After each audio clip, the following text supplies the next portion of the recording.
إلى الله ورسوله ومن كانت هجرته إلى الدنيا أو امرأة يصيبها فهجرته إلى ما هاجر إليه أو كما قال عليه الصلاة والسلام. اس وقت کم ہوتا ہے تو اس لیے بلا تمہید ہم موضوع کی طرف بڑھتے. تو نبی کریم صلی اللہ علیہ وسلم نے فرمایا اعمال کا دار و مدار نیت پر ہے. یہ تو آپ نے پہلے بھی حدیث سنی ہو. اعمال کا دار و مدار نیت پر ہے. اس کا اگلا حصہ ہے تو جس شخص نے اللہ اور اس کے رسول کے لیے ہجرت کی تو اسی کی ہجرت اللہ اور اس کے رسول کے لیے ہے. اور جس شخص نے ہجرت دنیا کے لیے کی, دنیا حاصل کرنے کے لیے کی یا کسی عورت سے شادی کرنے کے لیے کی تو اس کی ہجرت اسی کے لیے ہے جس کی طرف وہ ہجرت کر رہا ہے. اب اسی حدیث مبارکہ کا جو پہلا حصہ ہے جو آپ نے سنا ہوا ہے اس کی تھوڑی سی کریکشن کر لیتے ہیں. میں نے ترجمہ بھی اسی طرح کیا ہے جیسے آپ نے سنا ہوا. اعمال کا دار و مدار نیت پر ہے. اس کا مطلب کیا ہے؟ یہ نہیں کہ اگر آپ کی نیت نہیں ہے, انٹینشن, تو کام نہیں ہوگا, ایسے نہیں. بلکہ اگر بلا نیت بھی کوئی کام کرتے ہیں تو کام ہو جائے گا, لیکن اس کام کی وجہ سے آپ کو جزا ملے گی یا سزا ملے گی, یہ ڈیپینڈ کرتا ہے آپ کی نیت پر. تو انما الاعمال بالنیات کا ترجمہ ہوا اعمال کے اوپر جزا اور سزا نیت پر منحصر ہے.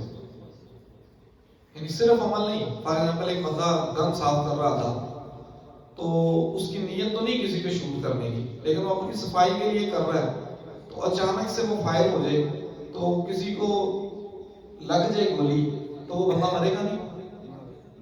اگر کسی کو ایسی جگہ پہ لگ گئی ہے تو بندہ تو مر سکتا ہے, مر گیا بندہ.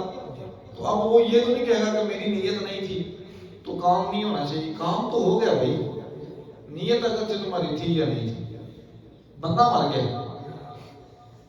تو یہ سمجھ آیا کہ نیت کی وجہ سے کام ہونے سے رکتا نہیں ہے کہ نیت نہیں تھی کام نہیں ہوگا, نیت ہوگی تو کام ہوگا. بلکہ اب جو کام ہو گیا ہے اللہ کی بارگاہ میں یا اللہ کے قانون کے مطابق اس کو سزا ملے گی یا جزا ملے گی, یہ اس کی نیت پر ڈیپینڈ کرتا ہے. اگر اس نے ارادہ تک قتل کیا, جان بوجھ کے اس نے بندہ مار دیا, تو پھر اس کی سزا تو قتل ہے دنیا میں, اور آخرت میں اس کی ہمیشہ کی رسوائی ہے. تو اب نیت اس کی اگر نہیں تھی بندہ مارنے کی تو پھر دنیا میں اس کے اوپر سزا قتل نہیں ہو, دیت ہو, اور آخرت میں بھی اللہ کی بارگاہ میں اس کی معافی کی امید ہے. کیونکہ بندے نے نیت نہیں کی تھی نا, جان بوجھ کے نہیں بندہ مارا, غلطی سے مار گیا, غلطی ہوگی. تو اس ساری بات سے پھر یہ بات سمجھ آتی ہے کہ نیت کی وجہ سے عمل ہونے سے رکتا نہیں.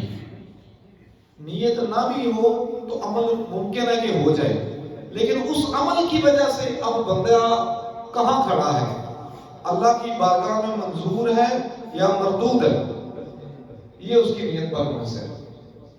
سمجھا گئی تھی بات کی؟ یہ مسئلہ کلیئر ہو گیا نا.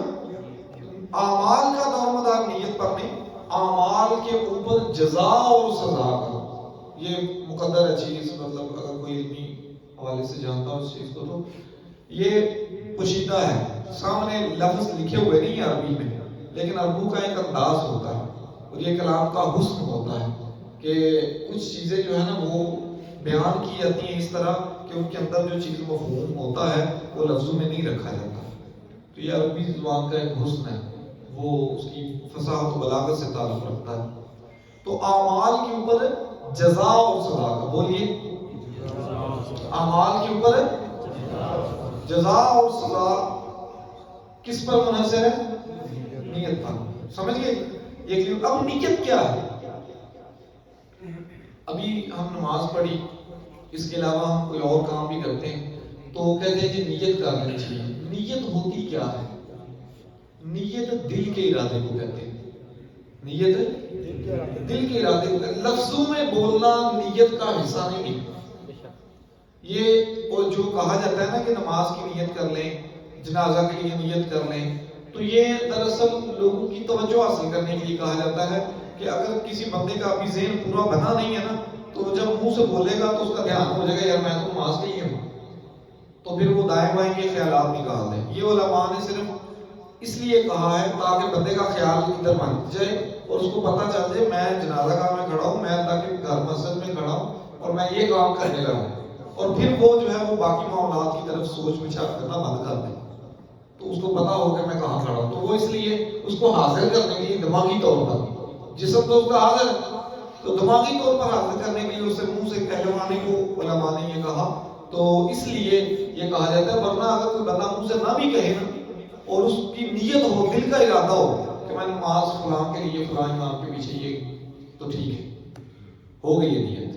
کیونکہ نیت ہے دل کے ارادے کا نام. لفظوں میں بولنا تو ضروری نہیں، یہ صرف ہماری توجہ حاصل کرنے کے لیے علماء نے بات کہی تھی. ٹھیک ہے جی. تو نیت کا مطلب دل کا ارادہ.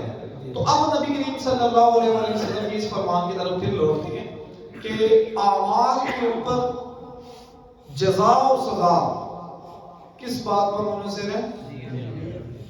جزا اور سزا کا دار و مدار کیا ہے؟ نیت پر. صرف عمل کا نہیں، عمل کے اوپر جزا اور سزا کا، یعنی ثواب ملے گا یا عذاب ملے گا، اللہ راضی ہوگا یا ناراض ہوگا، جنت ہے یا جہنم، قانون کی گرفت میں آئے گا یا اس کو آزاد کر دیا جائے گا یا نوازا جائے گا.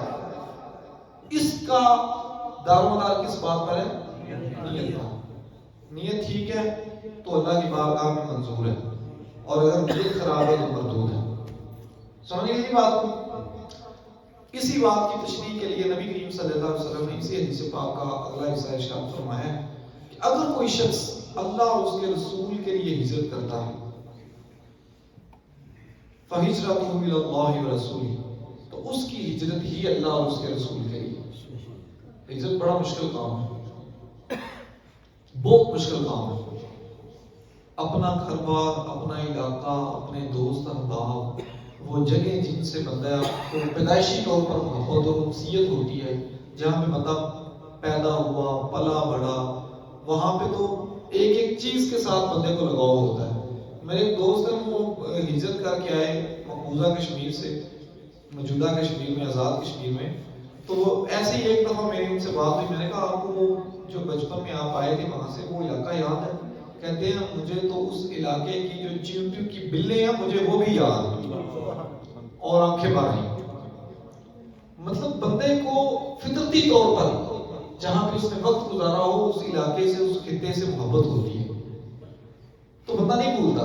وہ سارا کچھ چھوڑ جانا، اچانک سے وہاں سے جانا اور ہمیشہ کے لیے چلے جانا بڑا مشکل کام ہے. اور پھر ہجرت کی مشکلات الگ سے یہ بھی ہے، صرف علاقہ ہی نہیں چھوڑنا، اپنا سامان لے کے جانا، اپنے اہل و عیال کو لے کے جانا، پھر تنگیاں برداشت کرنا. دور رسالت میں اگر جائیں تو کفار کے نے جو کچھ ظالم ڈالے وہ سارے برداشت کرنا. حضرت ابو سلمہ، حضرت ام سلمہ کیسے ہجرت کر رہے ہیں کہ یہ سارا خاندان نکلا ہے. سیدنا سلمہ کے والد حضرت ابو سلمہ، والدہ سیدہ ام سلمہ بعد میں ام المؤمنین بھی بنی، یہ ہجرت کر رہے ہیں. تو اپنے بیوی بچوں کو لے کے جا سیدنا ابو سلمہ ہجرت کر رہے ہیں. تو ہوا کیا کہ سسرالیے آ گئے اور وہ کہتے ہیں کہ اس لڑکی کو کدھر لے کے جا رہے ہیں؟ انہوں نے کہا جی میں ہجرت کر رہا ہوں.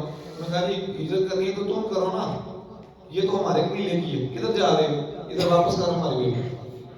اور وہ بیوی کہے کہ نہیں میں نے خامد کے ساتھ جانا ہے. ہم کہتے ہیں نہیں کدھر جانا ہے، ہمارے قبیلے کی عورت تو جا ہی نہیں سکتی. وہ پکڑ کے لے گئے.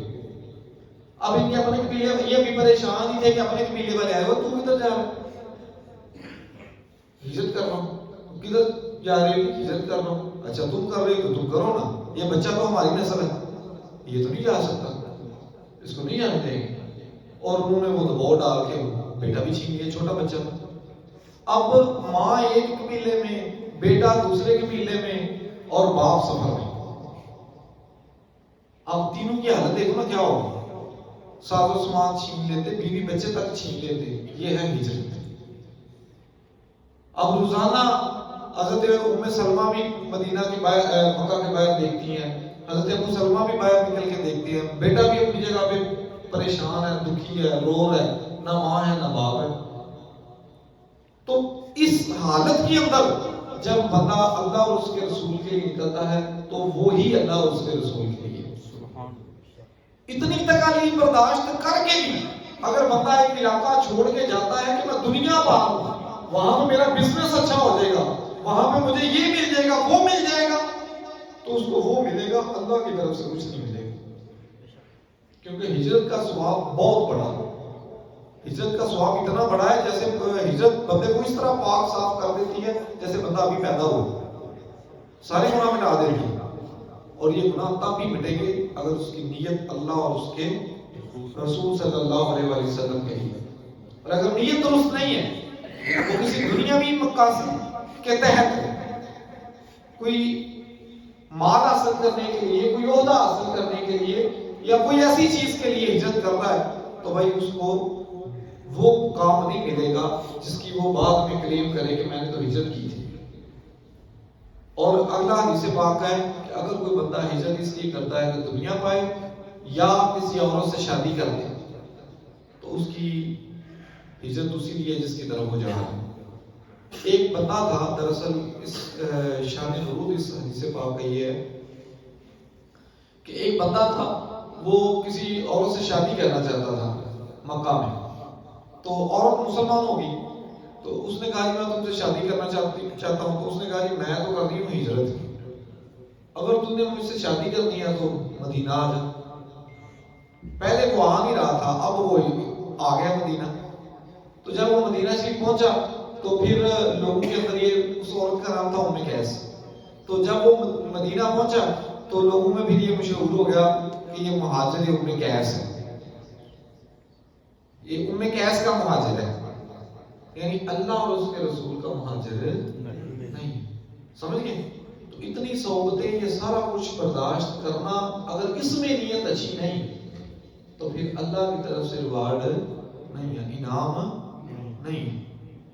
سمجھ گئے؟ یہ ضائع ہے سارا کچھ. اسی طرح ہمارے دیگر سارے اعمال بھی ہیں. اگر ایک ایسا عمل ہے جو بظاہر عقل میں نہیں آتا اور اس پر بندے کی نیت اچھی ہے تو ثواب ہے، اور اگر اس کی نیت اچھی نہیں ہے تو اس کے لیے کوئی ثواب نہیں. حدیث پاک میں آتا ہے، بارگاہ رسالت میں ایک صحابی حاضر ہوئے اور حاضر ہو کے عرض کیا کہ یا رسول اللہ فلاں جگہ پہ ایک کنواں ہے. تو میں اپنے جانور کے ساتھ جب وہاں پہنچا تو میں نے دیکھا کہ یہاں پر تو پانی تو لے سکتے ہیں لیکن جانور باندھنے کے لیے کوئی چیز نہیں ہے. تو مجھے خیال آیا تو میں نے ایک لکڑی اٹھائی اور میخ گاڑ دی، قلعہ ٹھوک دیتا تاکہ کوئی بھی آئے اور اپنا جانور سواری جو ہے یہاں پہ باندھ لے. یہ نہ ہو کہ وہ پانی لینے جائے اتنے میں جانور بھاگ دے تو بندہ تو اس بیابان اور کھلی جگہ پہ پریشان ہو گیا نا، اس کو دقت ہو جائے گی. تو میں نے وہاں پہ وہ لگا دیا تاکہ کوئی آئے تو اپنا جانور کھونٹی کے ساتھ باندھے، قلعہ باندھ لے. تو پھر اس کے بعد وہ آسانی کے ساتھ اپنا وہ پانی حاصل کرے، معاملات مکمل کرے. سمجھ گئے بات؟ اب یہ جب اس نے اپنی معاملہ جو ہے وہ پیش کیا تو نبی کریم صلی اللہ علیہ وسلم نے اس کی تحسین فرمائی، شاباشی دی کہ تم نے بھائی اچھا کام کیا. کچھ دیر کے بعد ایک اور بندہ آیا، اس نے حاضر ہو کے اس کے یا رسول اللہ میں وہاں سے گزر رہا تھا تو وہاں پہ کسی نے تو لکڑی گاڑ دی ہوئی تھی، کھونٹی لگائی ہوئی تھی. وہ میں نے دیکھا تو مجھے خیال آیا کہ یار اندھیرا بھی ہو سکتا ہے، شام کا وقت بھی ہو سکتا ہے، تو اگر کوئی بندہ آئے کسی کی توجہ نہ ہو، کسی کے جانور کو یا اس کو مطلب اس کے ساتھ لگ جائے، پاؤں لگ جائے، ٹھوکر لگ جائے، ٹھڈا لگ جائے تو وہ سیدھا کنویں میں جا گرے. بندہ آیا تو جانور ہی نہ مر جائے، نقصان ہو جائے گا. تو مجھے خیال آیا، میں نے تو اس کو کھیڑ دیے. تو آپ نے اس کی بھی تحسین فرمائی، شاباش دی کہ تم نے اچھا کام کیا. پاس بیٹھنے والوں نے پوچھا حضور ایک لگا رہا ہے ایک کو کھیڑ رہا ہے، آپ دونوں کو شاباش سے نواز رہے ہیں، آپ دونوں کی تعریف فرما رہے ہیں، یہ کیا ماجرا ہے؟ تو مطلب کیا تھا اس لیے کہ دونوں کی نیت اچھی تھی، دونوں فلاح انسانیت کے لیے کام کر رہے تھے. پہلے والی کی نیت بھی انسان کی فلاح، انسان کی بہبود اور بہتری تھی، دوسرے کی بھی یہی تھی، معاملہ بالکل الٹ تھا. اب آپ کی نیت درست ہے تو معاملہ درست ہے، اور نیت غلط ہے تو معاملہ غلط ہے. یہ ان تمام معاملات میں ہیں جو اللہ کی طرف سے بالکل واضح نہیں ہے، یہ ان کے لیے.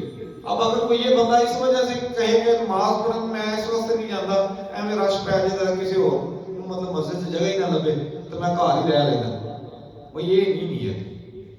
یہ واضح حکم ہے کہ تم نماز پڑھو، سمجھ رہے ہو نا؟ تو اگر جو واضح احکامات ہیں اس میں بندہ پیچھے رہ جائے تو پھر وہ نہیں نیت کا اعتبار.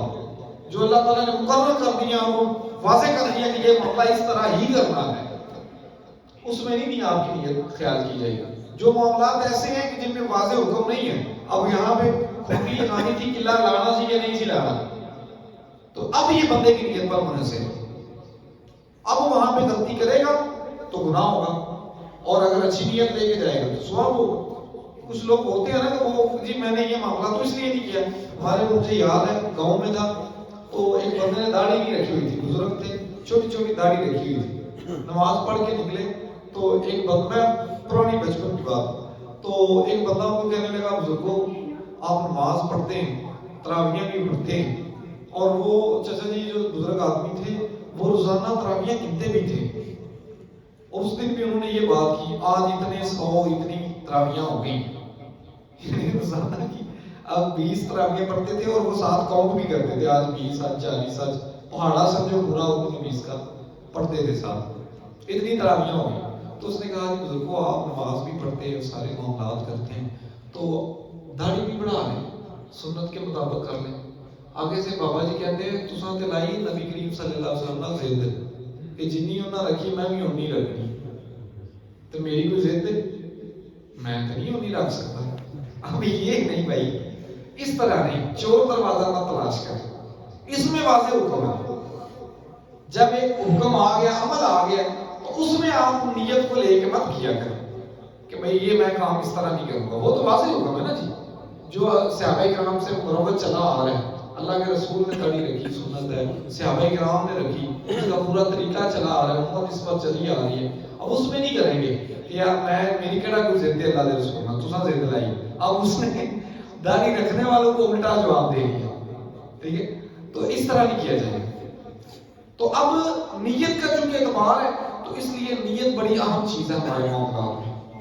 حتیٰ کہ اگر ایک بندہ بالکل واضح و صاف کام اللہ کی رضا کے بغیر کرے گا تو قیامت والے دن اس کے منہ پہ مارا جائے گا.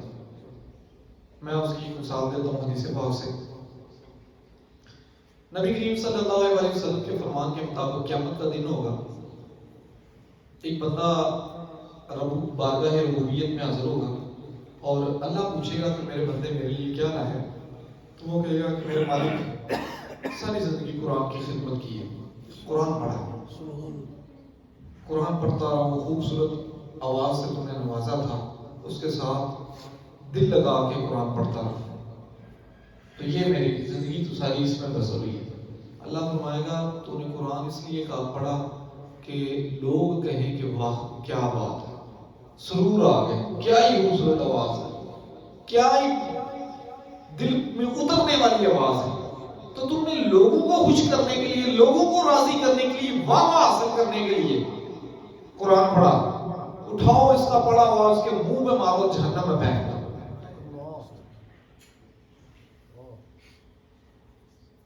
ایک بندہ آئے گا جو دنیا میں جہاد کرتے ہوئے قتل ہوا تھا، بظاہر شہید ہوا تھا، تو اللہ تعالیٰ اس سے پوچھے گا بتا میرے بندے میرے لیے کیا لائے قیامت کا دن. عرض کرے گا مولا دیکھ میری گردن کٹی ہوئی ہے، بدن سے خون بہہ رہا ہے، تو میں تیری بارگاہ میں اپنی جان کا نذرانہ پیش کر کے آیا، جو تو نے مجھے زندگی دی تھی میں نے وہ تیری راہ میں قربان کر دی، تو دیکھ میرا جسم کٹا ہوا ہے، پھٹا ہوا ہے، خون آلودہ ہے، تو میں تیری بارگاہ میں اسی طرح پیش ہوں. تو رب فرمائے گا تو نے اس لیے جہاد نہیں کیا، تو نے اس لیے جہاد کیا، اس لیے تو لڑا، اس لیے تو بے خوف ہو کے میدان میں اترا کہ لوگ کہیں کمال کر دیا جی اس بندے نے، کیا ہی جرأت سے لڑ رہا ہے، کتنا بہادر آدمی ہے. تو لوگوں نے تجھے شاباش دے دی ہے، لوگوں نے کہہ دیا کہ بڑا بہادر ہے، میرے لیے نہیں کیا. کس کے لیے کیا؟ لوگوں کے لیے کیا تو لوگوں نے تو کہہ دیا اٹھاؤ اس کا خون اور اس کی شہادت اس کے منہ پہ مارو اور جہنم میں پھینک دو. یہ ہے معاملہ نیت کا. اگر بندہ جہاد بھی کرتا ہے دنیاوی مقاصد کے لیے تو وہ اس کے منہ پہ مار دیا جاتا ہے. ساری زندگی بظاہر قرآن کے ساتھ گزارتا ہے, نیت اچھی نہیں, لوگوں کے لیے اللہ کے لیے نہیں ہے, تو اس کے منہ پہ مار دی جائے گی. اور ہمارے یہاں پہ بہت سارے مسائل ایسے ہیں جس میں ہمیں نیت کو درست کرنے کی ضرورت ہے. بہت سارے لوگ نماز میں آتے ہیں تو اس لیے اپنی نماز کا روب جانتے ہیں, میں نمازی ہوں, میں پرہیزگار آدمی ہوں, میرے نے گل نہ کر رہی, میں تیرے نہیں پتا نمازی ہیں. بھائی نماز پڑھتے ہو تو اللہ کے لیے, روزہ رکھتے ہو تو اللہ کے لیے. بہت سارے لوگ اس حد تک کہہ دیتے ہیں کہ سیکنڈ ٹائم روزے دار سے بچ کے رہنا چاہیے, مطلب آخری ٹائم میں روزہ کھولنے کا تو روزے دار ارتھ ہوئے ہوتے ہیں, بچ کے رہو نا. وہ روزے کا روپ جاڑتے ہیں, غصے میں آئے ہوتے ہیں, انہوں بھوک لگی تو گل کرنا ہے. وہ بھائی کیا ہے, بھوک لگی اللہ کے لیے رکھا ہے نا, تم نے اللہ کے لیے رکھا ہے نا, تو پھر اللہ کے لیے رکھا ہے, بھوک بھی اللہ کے لیے برداشت کرو. لوگوں کے ساتھ تو نارمل بہیو کرو نا, لوگوں کے ساتھ سختی سے تو نہ پیش آؤ. تو وہ اپنے عبادت کا روپ جاڑ رہے ہو, یہ غلط بات ہے. جو اللہ کے لیے کیا وہ اللہ کے لیے رکھو. الحب للہ والبغض للہ, محبت بھی رب کے لیے, نفرت بھی رب کے لیے, سارا کچھ ہی رب کے لیے. اور پھر کچھ لوگ جو ہیں وہ ہمارے یہاں پہ روٹین حج کراتے ہیں اور اس کے بعد پھر وہ سمجھتے ہیں کہ ہم سرٹیفائڈ جلتی ہیں, کنفرم, اور ہمیں اس میں کوئی شک نہیں, اور وہ جان بوجھ کے اپنی حج کا روپ جاڑتے ہیں. یہ بھی میرے ایک بچپن کا واقعہ, گاؤں میں بیٹھا ہوا تھا تو ایک بزرگ تھے, ایک کسی سیڑھی پہ بیٹھے, مجھے کوئی بات پوچھنا پڑی, کسی کے گھر کا شاید پتہ پوچھنا تھا, تو وہاں پہ 2-3 سیڑھیاں بنی تو ان کے اوپر بیٹھے ہوئے تھے اور ہاتھ میں ان کے چھڑی تھی. تو میں ان کے پاس گیا, میں نے کہا جی چاچا جی السلام علیکم. وہ جواب نہیں دیا, انہوں نے ڈنڈا پکڑ لیا, ہیں چاچا جی کی ہوتا ہے. میں کہا بزرگو تسی بڑے بندے ہو, تو مطلب بڑے بندے کو تو پھر چاچا جی آکھاں دے نا, اور کی آکھاں. پھر چاچا جی, میں سعودیہ رہ گیا, میں 4 حج کیتے, حاجی صاحب بول. میں سبحان اللہ. چاچا جی اگر جی تساں ایسے واسطے حج کیتا تے پھر تے مقبول ہی سمجھو. اور میں پھر ڈنڈا پڑ لیا, پھر چاچا جی. او بھائی اگر آپ نے حج کیا ہوا ہے تو کس کے لیے کیا ہے؟ اللہ کے لیے کیا نا. تو اب آپ کو بغیر حاجی کی کوئی اچھا رقم اور دے دیا جائے تو اب آپ سے باہر تو نہ ہو جائے. پیسہ آپ نے لگایا اللہ کے لیے لگایا, یا وقت لگایا اللہ کے لیے لگایا. تو اگر اللہ کے لیے کیا ہے تو لوگوں سے ریوارڈ کیوں مانگ رہے ہو؟ عزت بھی مانگو تو رب سے مانگو, جزا بھی مانگو تو رب سے مانگو. کچھ بھی مانگ رہے ہو نا اپنے عمل پر تو رب سے مانگو, بندے سے مت مانگو, ورنہ یہ سارا عمل برباد ہو جائے گا. نیت میں فطور آیا تو سارا کچھ برباد. بہت سارے قیامت والے دن نا روایات کے مطابق بہت سارے تقریریں کرنے والے, میں بھی آپ کے سامنے گفتگو کر رہا ہوں لیکن میں کھلے دل سے بات بتا رہا ہوں, بہت سارے تقریریں کرنے والے لوگ بھی ہیں نا, قیامت والے دن ان کے منہ میں لگام ڈال دی جائے گی آپ کی. وجہ کیا تھی کہ دنیا میں بڑی لچھے دار تقریریں کرتے تھے. اے لوگ کہیں جی واہ چس آ گیا, کمال کر دیا جناب, اور وہ کرتے ہی اس لیے تھے کہ لوگ واہ واہ کریں, اللہ کے لیے نہیں کیا. حالانکہ بظاہر دیکھیں ایک بندہ قرآن پڑھ رہا ہے, ایک بندہ تقریریں کر رہا ہے, دین سمجھا رہا ہے, ایک بندہ جان مار رہا ہے, قربانی دے رہا ہے, شہید ہو رہا ہے, بظاہر نہیں چاہیے. تو یار اس طرح کے کام نہیں چاہیے. تو پھر ہم اگر چھوٹا موٹا کوئی کام کر لیں, مثلا مسجد کی خدمت کر لیں, کسی غریب کو پیسے دے دیں اور ساتھ ہم کیپچر بھی کروائیں, پکچر بنوائیں, مطلب کسی بندے کو آٹا دیتے ہوئے, پیسے دیتے ہوئے, اور اس کی عزت نفس بیڑا ہی گرک کر دیں. اس کا سفید پوش آدمی ہے, اب اس کے حالات خراب ہو گئے, جیسے آج کل مہنگائی ہے مثال دے رہا ہوں, تو اس کو آٹا پکڑاتے ہوئے ساتھ تصویر بھی بنوائیں اور پھر اس کو سوشل میڈیا پہ اپلوڈ بھی کریں, لیں جی ہم تو بڑے صحیح لوگ ہیں. یہ سخاوت کا ریوارڈ تم سوشل میڈیا پہ لوگوں سے مانگ رہی. پھر اللہ سے کیا مانگے؟ اللہ سے تو کچھ نہیں بچتا نا باقی. اگر کسی مسجد کی خدمت کر لی, کسی غریب کے ساتھ تعاون کر لیا, اور پھر اس میں لوگوں کو بتانا میں نے یہ کیا ہے, میں نے یہ کیا, اور اچانک کہ لوگ کہیں کہ کمال بندہ ہے, کوئی بڑا پیسہ لاتا ہے رب دی راج, تو پھر لوگوں نے تو کہہ دیتا, پھر اب رب سے کچھ نہیں ملے گا. جو بھی معاملہ آپ کر رہے ہیں, آپ کسی غریب کے ساتھ تعاون کر رہے ہیں, آپ اللہ کے گھر کے ساتھ تعاون کر رہے ہیں, اللہ کے رستے میں پڑھنے والے بچوں کے ساتھ تعاون کر رہے ہیں, آپ کسی بھی طرح سے مخلوق خدا کی خدمت کا کام کر رہے ہیں, آپ کسی بھی طرح سے اسلام کی خدمت کا کام کر رہے ہیں, آپ کچھ بھی فلاح و بہبود کا کام کر رہے ہیں, ریوارڈ لوگوں سے مانگ رہے ہیں, انعام لوگوں سے مانگ رہے ہیں, اس کی جزا مانگ رہے ہیں, اس کی واہ واہ مانگ رہے ہیں, تحسین مانگ رہے ہیں, تو پھر اللہ کی بارگاہ میں کچھ نہیں, وہ سارا کچھ منہ میں مارا جائے گا. اگر اللہ سے چاہتے ہو تو لوگوں سے مت مانگو, اللہ کے لیے کرو اور بھول جاؤ, اللہ ہی دے گا. وہ جو کہتے ہیں نیکی کر اور دریا میں ڈال, یہ والا معاملہ. لوگوں کے اوپر مت سوچیں کہ یار یہ مجھے کہے حاجی صاحب, یہ مجھے کہے نمازی صاحب, یہ مجھے کہے جی بندے نے پورے روزے رکھے ہیں, یہ مجھے کہے جی غریبوں کی بڑی خدمت کرتا ہے, یہ مجھے اس طرح کا ٹائٹل دے, مجھے نیک سمجھے, مجھے صحیح سمجھے, مجھے سمجھے کہ میں لوگوں کے ساتھ دل و جان سے جان مار کے کام کر رہا ہوں. بھائی لوگوں نے کہہ دیا نا, پھر اب آگے تمہارے لیے کچھ نہیں. ہمیں نیت کو درست کرنے کی ضرورت ہے, کوئی بھی عمل کرے, اور اللہ کی بارگاہ میں آپ کا چھوٹا سا عمل درست نیت کے ساتھ ہو سکتا ہے بخشش کا سبب بن جائے, اور بڑا عمل غلط نیت کے ساتھ جہنم کا سبب بنے گا.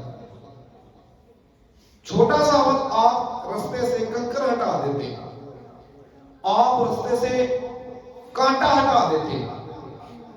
غفور الرحیم بخشنے والا ہے, کیا پتا عذاب پسند آ, کیا پتا مہربان ہو جائے, کیا پتا غلطیوں پہ پردہ ڈال دے, کیا پتا موت قریب ہو, آخری عمل یہی ہو, اگلے لمحے موت آ جائے اور خیر پہ موت بن جائے. تو بظاہر چھوٹا سا عمل ہے, لیکن اس کی جزا بڑی مل سکتی ہے. تو کبھی بھی عمل کرتے ہوئے اس کے چھوٹے اور بڑے ہونے کو مت دیکھیں, یہ دیکھیں کتنے بڑے کے لیے کر رہے ہو. چھوٹوں کے لیے کر رہے ہو, مخلوق کے لیے, پھر بڑا عمل بھی کسی کام کا نہیں ہے. چھوٹا سا کام بظاہر بڑے کے لیے کر رہے ہو تو پھر وہ چھوٹا نہیں ہے, اس میں تو رب کی محبت شامل ہے نا, اس کو چھوٹا مت سمجھے.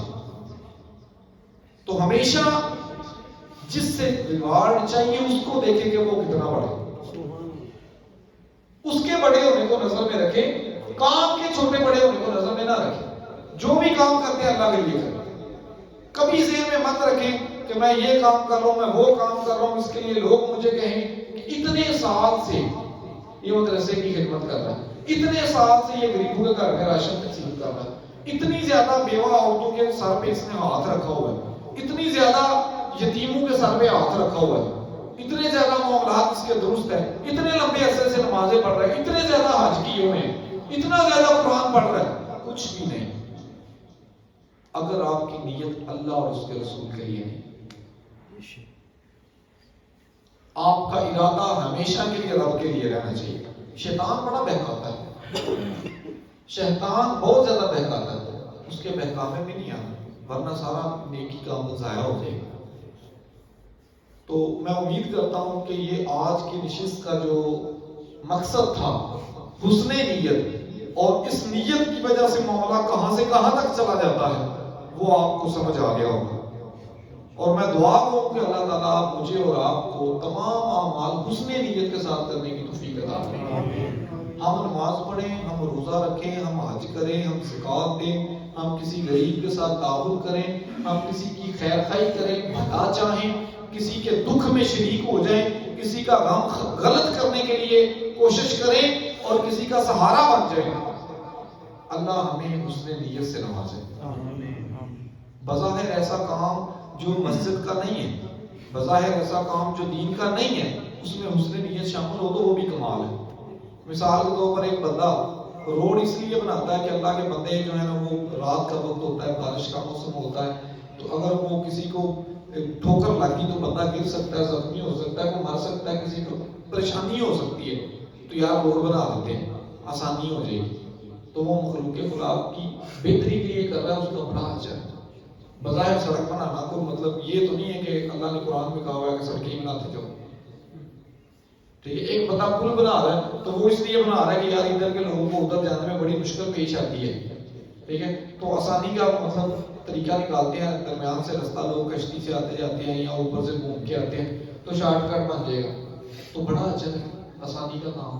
لیکن اگر وہ اس لیے پل بنا رہا ہے کہ اگے زمیناں خرید لیا روڈ وچوں دی کڈا دے تو مہنگا بچے گا، کلونیاں کٹاں گے تے کمال ہو جائے گا، سواب والی بھی گل کوئی نہیں، پھر تہاڈی کلونی کٹی جائے گی تو اس پیسے ملیں گے، سواب کوئی نہیں۔ تو ایک ایسا عمل جو بظاہر آپ اس کو دینی نہیں سمجھتے، نیت اچھی ہو تو وہ کمال کا دین ہے، دین سے باہر ہے ہی کچھ نہیں نا۔ آپ دکانداری کرتے ہیں اور دکانداری میں آپ کا مشن یہ ہے کہ اللہ کے رسول کے طریقے کے مطابق بزنس کرنا ہے، رسول اللہ صلی اللہ علیہ وسلم کے مشن کو آگے، تجارت کا جو اسلامی اصول ہے اس کو دنیا پر واضح کرنا اپنے اس عمل کے ساتھ۔ ایسے تو بچنے ہیں آپ کو، جو آمدن ہوگی وہ تو ہونی ہے نا، لیکن چونکہ آپ کی نیت کمال کی ہوگی ہے، اب یہ اچھا تاجر، امانت دار اور سچا تاجر جو اللہ کے کریم صلی اللہ علیہ وسلم نے فرمایا، محبوب نبی کریم صلی اللہ علیہ وسلم نے سچا اور امانت دار تاجر جو ہے وہ قیامت والے دن انبیاء، صدیقین اور شہداء کے ساتھ ہوگا۔ اب وہ تو اسی طرح ہی ہوگا کہ اس کی نیت بڑی باکمال ہے، وہ رسول اللہ صلی اللہ علیہ وسلم کے حلال کمائی کے ذریعے کو دنیا میں واضح کرنا چاہتا ہے، اور رسول اللہ صلی اللہ علیہ وسلم کے طریقہ کار کے مطابق چلانا چاہتا ہے، تو بھائی اس کو ثواب تو ملے۔ اور اگر اس نے ڈنڈی ماری ہے اور اگر وہ ملاوٹ کرتا ہے، ناپ تول میں کمی کرتا ہے، تو پھر قوم شعیب بھی ہے جس پر عذاب بھی نازل ہوا ہے۔ تو بزنس تو دونوں ہی کر رہے ہیں، پیسہ بھی دونوں کما رہے ہیں، ایک انبیاء اور صدیقین اور شہداء کے ساتھ ہوگا اور ایک ان لوگوں کے ساتھ ہوگا جن کو اللہ نے دنیا میں عذاب دے دیا۔ تو حسن نیت بظاہر تو کمائی ہے، ٹھیک ہے نا، بظاہر کمائی ہے، ایک ڈاکٹر ہے اس کا پیشہ یہ ہے لوگوں کے لیے ٹریٹمنٹ کرتا ہے، علاج کرتا ہے، لیکن اگر اس کی نیت یہ ہے کہ مخلوق خدا کے درد کو کم کرنا ہے تو پیسے تو پھر بھی بچنے ہی ہے، ٹھیک ہے، مخلوق خدا کی خدمت کرنی ہے، ان کے درد کو کم کرنا ہے تو پیسے تو بچنے ہی بچنے، لیکن نیت کا ثواب کمال کا مل جائے۔ اور اگر اس کی نیت صرف یہی ہے کہ چھوٹے ہی لانے ہیں تو پھر بھائی تم ٹیکے بھر کے لا رہے ہیں، پیسے کما رہے ہیں، حلال حرام کی تمیز نہیں کر رہے، لوگوں کی درد دا دلونی مسئلہ، جیب اپنی پرندہ مسئلہ ہے، پھر بھائی تم پیسہ شاید ملے یا نہ ملے اللہ جانتا ہے، آخرت میں تمہاری یہ کچھ نہیں۔ اللہ تعالیٰ سے دعا ہے کہ ہم جو بھی معاملہ کر رہے ہیں، ہم پڑھ رہے ہیں، اعتکاف بیٹھے ہوئے ہیں، تو اس کے لیے بھی نیت اچھی ہو، لوگ یہ نہ کہیں گے آپ بندہ بڑا اچھا جی اعتکاف بیٹھا ہوا تھا، بچہ بڑا کمال کا ہے کہ اعتکاف بھی کرتا ہے، تو نہیں، نیت اس میں آنے پر، مسجد میں آنے پر نیت یہ ہے کہ میں رب کیا ہو کے رہوں، اعتکاف میں آیا ہوں تو میں رب کا بنوں، اور میں یہ اب ایک چھوٹا سا رب کی بارگاہ میں نفس کشی کا چلہ کاٹوں، دنیا سے الگ ہو کے رب کا ہو کے رہوں، اور میں اپنے آپ کو جو دنیا میں گھس گیا ہوا تھا اس سے دل کو نکال کے رب کی طرف توجہ دلا دوں، رب کے ساتھ کنیکشن مضبوط کروں ذرا، تو پھر تو کمال ہے۔ اور اگر نیت میں فضول ہے، کچھ غلط ذہن میں لے کے بیٹھے ہوئے ہیں، دماغ میں خرابی آ گئی ہوئی ہے، کچھ گندی سوچ ہے، یا پھر یہ سوچ ہے کہ لوگ کہیں گے بندہ بڑا نیک ہے، اس کے اوپر اعتماد کرنا چاہیے، اور میں لوگوں کے پیسے ہتھیار لوں، کاروبار میں مجھے یہ چیز کام آئے گی، اگر ایسی نیت ہے پھر بیڑا گرک ہے، جہنم تیار ہے۔ اللہ تعالیٰ ہمیں تمام اعمال کے اندر اللہ اور اس کے رسول صلی اللہ علیہ وسلم کی رضا پیش نظر رکھنے کی توفیق عطا فرمائے۔ اللہ تعالیٰ ہمیں حسن نیت سے نوازے اور اس پر اجر عظیم سے نوازے۔ اگر ہم سے جو بھی غلطیاں ہوئی ہیں بدقاضۂ بشریت پچھلی زندگی میں، اللہ تعالیٰ ہم سے درگزر فرمائے اور ہمیں معاف کر دے۔ ہم سارے دل سے معافی مانگیں کہ اللہ تعالیٰ ہم سے جو غلطیاں ہوئی ہیں، ہم دل سے تیری بارگاہ میں معافی کے طلبگار ہیں، ہمیں معاف کر دینا، ہم سے بھول ہوگی، آئندہ ہم اپنے معاملات میں نیت تیری رضا کی ہی رکھیں گے انشاءاللہ۔ وآخر دعوانا الحمدللہ۔